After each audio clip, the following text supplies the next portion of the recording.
This one is so good and so easy to make. For macaron filling recipes and advice, subscribe to my channel and hit the bell to be notified when I post a new video.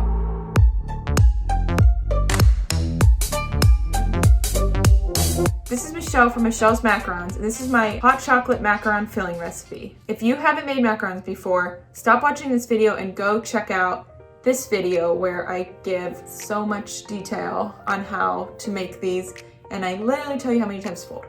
Sift the almond flour and the powdered sugar together twice. Then beat the egg whites on low speed until they're slightly frothy and there's little tiny bubbles in the egg whites. Then, without stopping the mixer, add the cream of tartar and then keep beating that until you can see lines in the egg whites. Then you're going to add the granulated sugar and then crank that up to high speed, as high as it will go, and let that go until stiff peaks form. Really stiff peaks.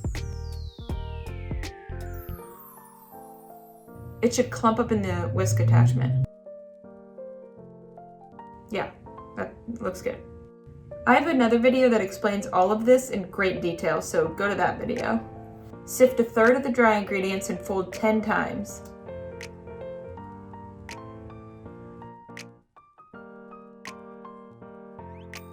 Then you sift another third of the dry ingredients and fold 10 more times.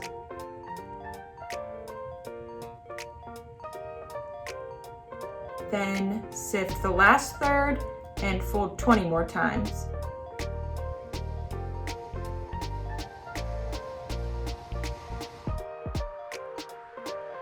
Now you're gonna add the food coloring. So I like to use a mixture of red, green, blue, and yellow when I make brown or any color because I feel like I control the color better. But if you don't care about that, just get some brown food coloring and put it in now. So you're gonna fold that until it ribbons off the spatula. So fold it about 10, 20 times and then check it. Yeah, that's not ready. So fold maybe 5 to 10 more times and check it. All right, then you check it again. Okay, that looks good. And in that other video, I tell you exactly how many times to fold. So go watch that and then come back and this will make more sense. Then you're gonna put that into a pastry bag and pipe it on to the tray. And once you've piped those, set them aside to dry. They take anywhere from 20 minutes to 30 to 45 minutes. It just depends on the humidity in your area. But you should be able to just touch the top and it'll be smooth and you can run your finger over the top without it sticking. That's how you know they're done. Because if you don't wait for them to dry, then they could crack when they're in the oven. Comment below if you've made macarons before. While you're waiting for those to dry, make the hot chocolate macaron filling recipe. Then you're gonna bake these and let them cool completely before you put the filling in. Now for the filling recipe, we're going to make a ganache, which is pretty easy. And I think what makes this recipe so good is the Hershey's milk chocolate. There's something about it. So break up the chocolate bar. I just break it up into little pieces. Yeah, just like that. They don't have to be too small. Now you're gonna take a saucepan and put the heavy cream in it and you're going to simmer it. Once it's simmering, you're gonna take that and right away pour that over the chocolate you've just broken up. And then just give it a little jiggle and just so all the chocolate is covered by the cream. Now let that sit for 3 minutes without touching it. Okay, this is kind of the fun part because it doesn't seem like it will ever mix up. But just keep kind of slowly stirring it and see, yeah, there you go. It'll start to incorporate. And then you can kind of whisk it in there once it's all melted. Look at that, I just want to drink it. It's so good.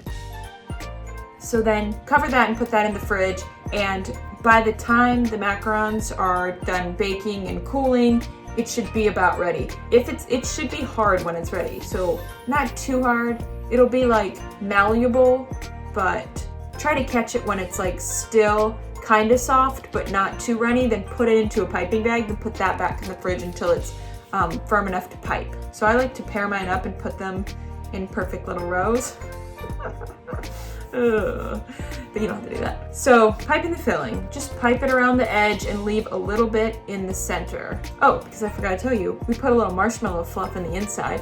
It's delicious. So before you start piping, get another pastry bag and fill it with some marshmallow fluff. And you don't need much because you're only putting a little dollop in each macaron. So pipe around the outer edge and leave room in the middle for the marshmallow fluff.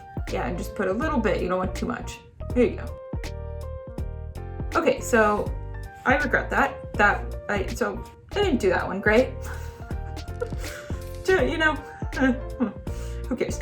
So just pipe farther around the outside next time. You know, this is how we learn. So pipe them, pipe, and then put the marshmallow fluff in the inside. Put the caps on, and you're good to go. See, it's easy. That one's not hard. The only annoying thing is if you don't trust that the ganache will harden up, then you're in some trouble. If you don't wait for it to harden up and you try to pipe it when it's still running, just trust me, it'll harden up. And then you can pipe it and it's good piping consistency. Check the link in the description for the full recipe. And don't forget to join the Michelle's Macarons Facebook group where you can connect with other macaron bakers and get answers to your macaron and baking questions. If you enjoyed this hot chocolate macaron filling recipe, like, subscribe, and hit the bell to be notified when I post a new video. Check out these other macaron filling recipes.